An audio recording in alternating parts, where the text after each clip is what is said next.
博瑞，你有幾耐冇去過公園玩啊？都好耐啦，而家嚟到6年級，生活同讀書都比以前忙碌咗好多，放學都要去補習添啊！有時候生活有啲細節就好似俾我哋遺忘咗一樣。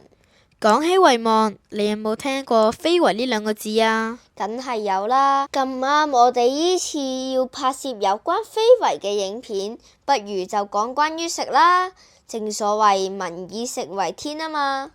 好啊，一齊出發啦！咦，博瑞，點解你會帶咗我哋嚟呢個寺廟嘅？你睇真啲，呢個唔係寺廟嚟噶，呢個係一間香港著名嘅涼茶鋪。哇，咁真係好特別喎！等我哋一齊行入去睇下呢間店鋪有啲乜嘢賣先。入到入嚟真係別有洞天噶，呢間鋪頭最出名嘅梗係龜苓膏啦，仲有各式各樣嘅涼茶。龜苓膏係嶺南中醫藥文化嘅重要組成部分之一，被視為非物質文化遺產。涼茶反映住嶺南地區民眾長期適應濕熱環境嘅生活智慧。事不宜遲，不如就等我哋試下眼前嘅龜苓膏先啦。食完第一啖，你覺得點啊？我覺得幾得意啊，質感好似啫喱一樣。我就唔係幾鍾意食啦，個龜苓膏好苦啊！呢個叫做甘，係甘甜嘅意思啊。正所謂吃得苦中苦，方為人上人啊嘛。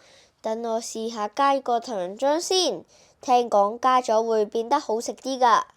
加咗糖漿之後，成個感覺都唔同咗啊！係咩感覺啊？係苦中一點甜啊！估唔到加咗糖漿之後，味道會唔同咗咁多。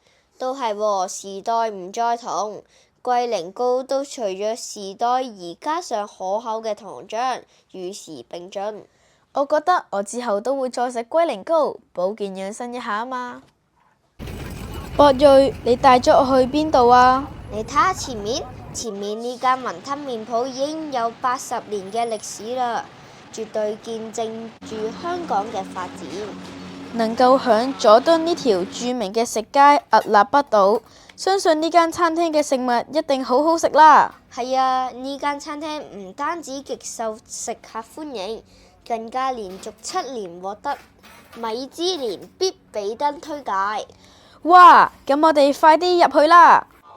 話時話呢間鋪頭獲得咁多嘅殊榮，不過好似同非遺冇咩關係喎。梗係唔係啦，竹升麵嘅製作技藝同雲吞麵嘅製作，兩樣都同樣被列入為香港非物質文化遺產嘅清單，屬於傳統手工藝。係喎，我哋一碗碗嘅麵同平時見到嘅公仔麵好唔同，而且雲吞皮薄餡靚，真係好特別啊！最簡單嘅嘢往往最考功夫。雲吞麵呢款食物價廉物美，連我屋企人都好鍾意食㗎。一啖蝦，一啖麵，承載住幾代香港人嘅智慧同生活記憶。香港嘅節奏好快，但有啲味道要用慢先聞得返。